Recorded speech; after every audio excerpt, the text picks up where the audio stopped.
Nimunyemerere twongere tubaha ikaze mwe mudacikwa n'ikiganiro twakiramo abanditsi b'ibitabo. No muri uyu mwanya dufite umwanditsi, dufite n'igitabo yanditse ariko ururimi yacyanditsemo ntabwo rukunze gukoreshwa, yanditse mu Kidage, akaba ari Marie Keresbach Ndagijimana. Sinzi n'ibizina ndivuze neza. Ikaze mu kiganiro. Murakoze cyane. Wanditse igitabo cyawe mu Kidage, uratubwira iby'ingenzi bikubiyemo, birumvikana ariko kandi umuntu yanahera kukubaza impamvu wanditse mu Kidage kandi abantu bagukurikiye bumva uvuga Ikinyarwanda. Yego, murakoze. Impamvu nanditse mu Kidage nuko publisher yanjye iri mu Budage kandi nanjye nkaba mba mu Budage. Urumva rero byense ko nari kwifuza yuko gisohoka mu Kinyarwanda d'abord cyangwa se mu Cyongereza. Kuki iyo nyito, kuki iryo zina? Yego, murakoze. Reka nkibasomere d'abord mu Kidage, ndabisona mu Kinyarwanda. Steh auf, mein Kind, und geh. Steh auf bivuga haguruka, mein Kind, mwana wanjye, und geh, genda. Haguruka mwana wanjye ugende. Ikaba ifite subtitle yitwa Wie ich durch Gottes Stimme den Völkermord an den Tutsi in Rwanda überlebte und Freiheit fand. Bivuga ngo uko nashoboye kurokoka jenoside yakorewe Abatutsi biciye mu ijwi ry'Imana, nuko nashoboye kubona freedom mu magambo make, kubohoka mu magambo make. Yego, kuki rero haguruka mwana wanjye urabibwirwa nande, arabikubwirira he? Yego, murakoze.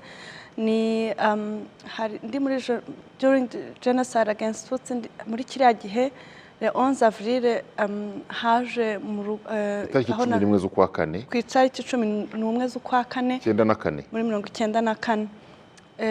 Icyo gihe haje aho twabaga ni Cyangugu abasirikare kwica abiwacu. Rero baza batangiye kurasa, ubwo murumva nari ndi kumwe na mama wanjye na mukuru wanjye n'aba oncle n'abatante n'abaturanyi bose abo twakuranye. Hanyuma numva imbaraga zinkubise hasi, nta nubwo nasobanukiwe ni izo mbaraga aho zavuye, gusa nibuka yuko naguye hasi nkomeza kuryama. Ngiye kumva numva ijwi rimbwira ngo komeza uryame kugeza igihe nkubwiriye igihe uhagurukira. Iryo jwi rero ntabwo ryari ijwi rya mama, ntabwo ryari ijwi rya mukuru wanjye, ntabwo ryari ijwi rya oncle cyangwa se umuntu nari imenyereye. Bakunda kumbaza se iryo jwi waryumvishije gute, ni gute warisobanura? Ni nkaho narisobanura nkaho inkuba, ririya mbaraga z'inkuba, ukuntu iriya sound y'inkuba ariko yuzuye mu urusaku rw'inkuba buzuyemo urukundo, niko nasobanura iryo jwi. Iryo jwi rero nakomeze kuryama. Noneho haguruka mwana wanjye ugende byavuye nyine icyo gihe baranze kurasa. Nabuze umubyeyi wanjye, mukuru wanjye, ba oncle, ba tante benshi bitabye Imana uwo munsi, barishwe uwo munsi. Niho rero nahagurutse, maze kuhaguruka naho ititire nyine yajwi ryaragarutse cyangwa warahagurutse nyine? Narategereje ariko ntabwo ryagarutse, ariko muri ngiye niyumvishemo ko igihe cyo guhaguruka cyageze. Narakomeje ndaryama kugeza igihe abasirikare bagiye, kugeza igihe noneho numva ko now I'm ready, noneho nshobora guhaguruka. Nuko uva mu mirambo. Icyo gihe nabanje kugira shock kuko narebye hirya mbona mama wanjye nibo nabanje kubona ubwa mbere bamurashe yitabye Imana. Hano hose bari baharashe. Ndeba iruhande rwanjye mbona musista wanjye we yari akiri gusamba atarigendera. Hanyuma arambwira ati ntugire ubwoba. Iryo jambo yambwiye ati ntugire ubwoba, ndahari, ntugire ubwoba, ndagiye ariko ndahari. Ubwo ahita agenda. Nuko rero ubwo nari ntarahaguruka, nari ndi kureba gutya nyine n'umutwe wanjye, niho nabonye ko mama yitabye Imana, sister wanjye, ba oncle banjye, abo twari duturanye bose ari nk'umuryango wacu twakuranye benshi bari babishe. Nuko rero ndakomeza ndaryama bigera ahantu numva yuko nshobora guhaguruka. Icyo gihe nari nabonye yuko hari umukuzine wanjye umwe wari warokotse, hari n'abandi bari gusamba, nyine yari scenario iteye ubwoba umuntu adashobora gusobanura. Ni Rusizi hagana he? Twabaga ahitwaga Igisuma. Yego. Hafi y'Ishagasha. Umuntu w'Igisuma n'Ikidage muzahurire he rero? Uko nashoboye kugenda mu Budage nuko umusista wanjye umwe mbere ya Jenoside yakorewe Abatutsi yamenyanye n'Umudage, baba married. Umudage ni umuganga yari yaje mu Rwanda gukora, iyo bamenyanye baba married. Igitangaza cy'Imana nuko mbere yuko Jenoside itangira ubwo umwana wabo yaravutse w'imfura yitwa Yasmine, noneho bagenda mu Budage bashaka nko kwereka umwana wabo imfura koti y'Abadage. Nuko rero 6 mois après Jenoside yakorewe Abatutsi iratangira. Nuko rero izindi nkuru uko byagiye bigenda ndaza kubisobanura. Hanyuma ariko uza gufata umwanya uravuga ngo reka nandike. Yego. Wanditse ugamije iki? Murakoze. Nanditse mvugisha ukuri byaciye mu masengesho. Numvishije nkawe Imana ishyize ku mutima ati andika ibyakubayeho, ugomba kwandika. Kuko iki gitabo ni first of all in my personal life, ibyo naciye muri Jenoside yakorewe Abatutsi, ariko na mbere ya Jenoside yakorewe Abatutsi, kuko njyewe numvaga ko ababyeyi banjye, bakuru banjye, ba oncle, abo twari duturanye bose batakagombye guhabwa visage y'imipanga n'amasasu, ahubwo nabo nk'abana banjye bazadukomokaho bakamenya nuko babayeho mbere, kuko nabo babayeho bari bafite ubuzima. Ibyo baduhaye, umuco baduhaye, urukundo baduhaye, papa yakundaga gusenga cyane. For example, byose nabyo ndabyandika, ntabwo mpera kuri Jenoside yakorewe Abatutsi. Ya personal life, ababyeyi ko babayeho, abavandimwe, ivuga amateka ya Jenoside, ibyo naciyemo, ukuntu byagenze. Igitabo cyerekana uko nyine FPR Inkotanyi yafashe igihugu. Ivuga ntabwo nandika amateka y'igihugu, ariko nyine kubera iyo personal life cyereka igihugu byo twaciyemo.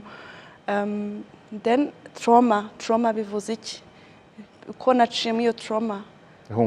Ihungabana bivuze iki? Rwose ndanavugisha ukuri ukuntu nabiciyemo, nagerageje gusobanura.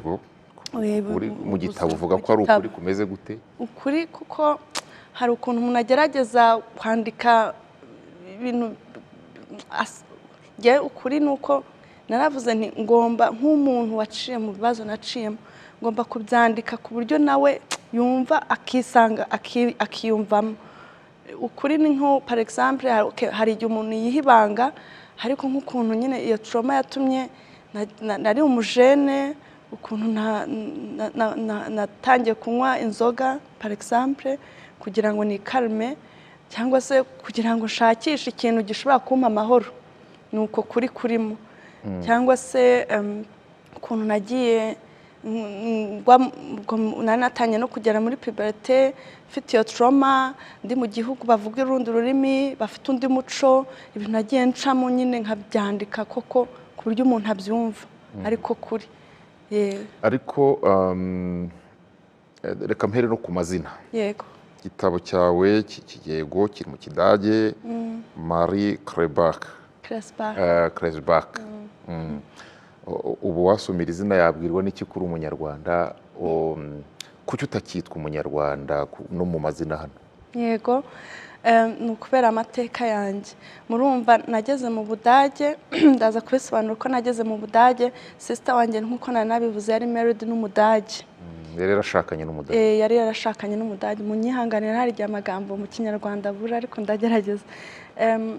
Nuko rero nkigera mu Budage baravuze ati turashaka kukubera ababyeyi, kuko nari nabaye imfubyi, nta muntu n'umwe nari mfite. Rero mu mategeko yo mu Budage adoption yibaye, ni ukuvuga ko ngewe nagombaga gufata iryo zina rya papa wanjye w'Umudage, ari we mugabo wa mukuru wawe? Ari we mugabo wa mukuru wanjye. Ni ukuvuga rero ko iryo zina Ndagijimana uko nitwaga mbere ryakagombye nyine nko kuvaho ngomba gufata ririya ry'umugabo wa mukuru wanjye ari we izina ry'ikidage.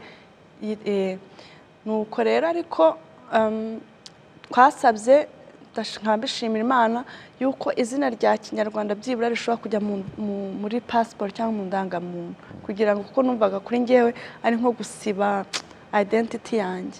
Ibyo byo barabitwemerera, ariko ubundi mu mategeko yo mu Budage ugomba gufata iryo zina ryo gukora adoption. Uravuga ko mu gitabo cyawe cyasohotse mu mwaka wa 2021, yego, uravuga uti naranditse kugira ngo mvuge imibereho yanjye. Yego. Hanyuma ariko wari unatubwiye uti muri iki gitabo mvugamo n'uburyo nanyuze mu rugendo rw'ibikomere. Urugendo rw'ibikomere, hari uwakwumva yakubaza ati ese umuntu uri mu Burayi wagezeyo, hari bamwe inaha baba banabisengera bati cyanjyana i Burayi, akibwira ko Burayi bwagakijije ibikomere. Wakomerekeye i Burayi gute, cyangwa se byagenze bite ibyo bikomere uvuga? Yego, murakoze.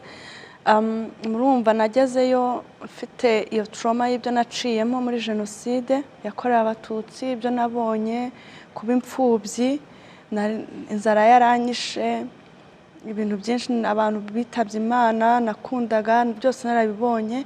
Noneho bikubuta yuko nageze mu yindi monde, mu yindi si idafite ikibazo. Ubwo nageze mu Budage, abantu barasa ukundi, indimi, umuco, byose birahinduka. Kuri njye mvugishije ukuri byambereye ikibazo gikomeye cyane, kuko ubwo nahanganaga n'ibyo nabonye, noneho bigakwita yuko ngomba no kwiyadapta n'uwo muco cyangwa n'iyo si nagezemo yindi sukundi, nta kibazo gihari. Rero ndashimira Imana yuko mukuru wanjye n'umugabo we bakoze uko bashoboye kugira ngo banyadapte mu iyo si nari ngezemo, ariko no gukora terapi kugira ngo ibintu bisohoke, kuko byari bindemereye, nari naranabuze. Noneho bigakubita yuko uwo muterapeute nagomba kujyayo, ntabwo nari ntaramenya Ikidage, bivuga ko nagomba gushushanya ibyo nabonye. Hari naho ikibazo gikomeye cyavukiye, ndibuka yuko nashushanyije ibyo nabonye, uwo muterapeute biramurenga, yari Umudagekazi, kuko ntabwo bari babimenyereye, ntabwo bari bazi bya jenoside yakorewe Abatutsi, ntabwo petetse ko babibonaga muri televiziyo, ariko noneho ubonye umuntu ntabwo yari amenyereye terapi, gukora terapi n'umuntu umeze nkawe. Ufite imyaka ingahe? Nari mfite 9. Wageze mu Budage ufite imyaka 9? Yego. Ikinyarwanda ntiwakibagiwe? Kuba uvuga Ikinyarwanda keretse niba waryo ugaruka kenshi? Cyambere na mbere nkabashimira mukuru wanjye kuko yashyizemo imbaraga nyinshi cyane kugira ngo menye ikirimi, sinibagirwe ikirimi cyaho navukiye. Nubwo bwose rimwe na rimwe amagambo abura, murabyumva, niwe twavuganaga cyane Ikidage, cyangwa se nabo twakuranye mu Budage, nabo bagiye bagaruka mu gihugu, ariko urebye nyine we yashyizemo imbaraga kugira ngo sinibagirwe umuco n'ikirimi. Yego, ariko iyo umuntu yandika igitabo, kwandika bifata umwanya, biravuna, bisaba mikoro, bya mikoro reka mba mbiretse, abafite abatekereza ashaka kubwira. Wanditse utekereza abandi? Nanditse bwa mbere na mbere ntekereza abarokotse jenoside yakorewe Abatutsi, ari nabo abari bo bari narimo natuye kino gitabo. Kino gitabo nagituye umuryango wanjye, nagituye abarokotse jenoside yakorewe Abatutsi, nanagituye Yesu. Yego, nibo natekerezaga cyane, kuko kino gitabo ntabwo kirimo gusa ubwo bubabare n'iyo trauma naciyemo, kirimo n'ibyiringiro. Ibyiringiro, ukuntu nashoboye Imana, urumva ngewe Yesu Kristo kuri ngewe ntabwo yari kure cyane, kubera ko nakuriye mu idini atari centre, ahubwo nyine numvaga ari ibintu bisanzwe, naramwumvaga nk'uko umuntu mwese abumva, yarapfiriye ku musaraba ariko ntarasobanukirwa. Rero biciye muri we niho nashoboye navuga kubohoka nyabyo, ariko byari inzira ikomeye. Bimuciye mu guti? byaciye uko nashoboye kubabarira nuko na n'ubu ngubu aracyari urugendo rwo kubabarira, ariko biciye muri Yesu Kristo hari ahantu natangiye nyine maze kumwakira nk'umwami n'umukiza wanjye, natangiye gusoma Bible. Ntabwo ngewe umuntu andebye gutya ntabwo yatekereza ko nkunda kuvuga Imana, ariko ngewe Imana navuga ko nta muntu, ni Imana yanyiyeretse ubwayo. Natangiye gusoma Bible ndi mu rugo, nkajya nisomera, bigera ahantu noneho nsomye Bible ntabwo nyisoma nk'igitabo, ninjira mw'iyo sene gutyo nkayinjiramo neza. Hagera ahantu Yesu bari kugenda bamukubita bamucira mu maso, ibyo byose bamukoreye ku musaraba yambaye ubusa. Iyo sene nayinjiyemo cyane, noneho nibaza ukuntu yari abambwe ku musaraba, yarangiza akavuga ngo Mana bababarire kuko batazi icyo bakora. Icyo kintu rero nkimaze kugisoma cyarankubise cyane ku mutima. Ndavuga nti ni gute ko yari umuntu atakiri Imana, yarahindutse nkanjye, ari gukubitwa afite akababaro, bari kumucira, bari kumutera imisumari na biriya byose bamukoreye, yarangiza akagira izo mbaraga zo kuvuga ngo Mana bababarire. Icyo kintu rero cyanteye umujinya n'ubwoba, ariko nagira n'amatsiko. Ndagenda rero ngiye ukuntu nganira n'Imana, nyiganiriza nk'umubyeyi, ntabwo nyibwira ikindi ku mutima cyose. Nabibwiye Imana nti ni gute ushobora kubabarira, izo mbaraga zavuye hehe? Nuko rero Imana nta n'icyumweru cyashize itangira kunyereka iryo jambo, ariko mu Cyongereza no mu Kidage, forgive, give. Iryo jambo give rigahora riza mu mutwe wanjye. Mbona ko ari sinya, hari ikintu kiri behind, hari ikintu Imana ishaka kunyereka. Give, forgive, mu Kidage geben ni ugutanga, give, buri munsi bikaza. Noneho bigeze aho ngaho, hari nakundaga no kureba rimwe na rimwe inyigisho, ndeba hari umupasiteri wari kwigisha iryo jambo forgive, avuga give, gutanga, tanga ku musaraba, asobanura iriya nyigisho yo ku musaraba. Noneho icyo gihe yafashe agapapuro arandika, avuga ukuntu we atanga ibintu ku musaraba bimuremereye. Numva ko ari sinyi, hari ikintu Imana ishaka kunyereka. None ndavuga nti Imana, ngewe nari mfite umujinya, ntabwo nabeshya, nari mfite umujinya. Numvaga abakoze biriya bintu bagomba nabo kwicwa, cyangwa se numvaga muri ngewe mfite umujinya udasanzwe ku byo bankoreye. Ariko uwo mujinya ugatuma nanjye ubwanjye ntavansa mu buzima. Nahoraga numva ngewe muri ngewe nyine ntabwo nasinziraga neza, nari mfite akababaro kadasanzwe kandi birumvikana. Gusa kuko nizera Imana cyane, natekereje nti uko bimeze kose n'uwo mujinya wose mfite, hari ikintu Imana ishaka kunyereka. Nuko rero ndatangira ndavuga nti ese uriya musaraba uvuze iki? Ntangira kwibaza icyo kibazo, se Yesu Kristo yakoze iki ku musaraba? Nuko rero natangiye kuvuga nti hari impamvu kiriya kintu cyabaye. Yesu, ngewe ntabwo nshoboye. Ibyo dutekerereje biri mu gitabo? Biri mu gitabo byose. Wabyanditsemo? Nabyanditsemo byose. Byose ntaho, mbese iyo nzira yose naciyemo. None wabishyize rero mu gitabo? Yego. Uragira ngo uko bizasomwa nyine nabumva Ikidage, ubwo sinzi niba kuko watubwiye uti nanditse ntekereza abarokotse Jenoside yakorewe Abatutsi mu Rwanda, none se ubwo butumwa uzabageraho gute? Yego, murakoze. Wenda wavuga uti n'ubu turimo kuganira, ubwo barabyumvise, ariko byaba byiza umuntu yisomeye. Yego, turimo dufite kontakite n'abapublisher muri Amerika kugira ngo erega no mu Kinyarwanda byaba ari na byiza, gusa ibintu bya publisher ntabwo biba byoroshye. Twabanje kugira contact na publisher muri Amerika kugira ngo bagitraduze mu Cyongereza, kuko nibamara kugitraduza nikimara gutradurizwa mu Cyongereza niho bizanoroha kugitraduza mu Kinyarwanda. Ariyo gahunda. Gusa kunyihanganira, umwaka urashize gisohotse, nukuvuga ko Imana nibishaka umwaka ukurikira dushobora kuzabona resulta uko byifashe. Reka twumve wenda naho cyasohokeye aho mu Budage cyakiriwe gute?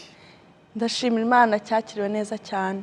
Ni publisher y'abakristo, kikaba cyarageze mu minsi baba bafite bestseller mw'iyo ntuza mw'icyo gihe ibitabo byasohotse, yageze kuri bestseller kuri 3 cyangwa 2, cyarakunzwe cyane mu bakristo, baragikunze cyane, nkaba mbishimira Imana. Wumvise iyo umuntu asomye igitabo agahura n'uwacyanditse, hari ukuntu amubwira ati nasomye bibi, ibi nemeranyijwe nabyo, ibi sinemeranyijwe nabyo, muri feedback zakugarukiye wumvise abagisomye bakubwira ngo iki? Cyane cyane Abadage bo bamenye nyine amateka y'u Rwanda, ariko ku Banyarwanda kuko abagisomye bari mu Budage baravuze kino gitabo kigomba gusohoka no mu Kinyarwanda kuko cyarabafashije. Gusa hari n'igihe par exemple kuko hari ku mbuga nkoranyambaga murakoze, nkora amaspace nigeze kuvuga iyo sije yo kubabarira, haza umuntu nyine, ntabwo navuga ngo yaranyatatse, ariko we nyine yaravuze ati ni gute umuntu ashobora kubabarira, kuki twebwe tugomba kubitekereza kubabarira bataradusabye imbabazi, ibyo ni ibiki? Nabyo ndabyumva kuko nanjye niko nari imeze, kandi koko none se ntangewe kuko nta nubwo nzi n'abishi wacu, kuko abenshi bahungiye muri Congo cyangwa se nta nubwo bakiriho, simbizi. Gusa wababarira ute utarasabwe, nta muntu wagusabye imbabazi?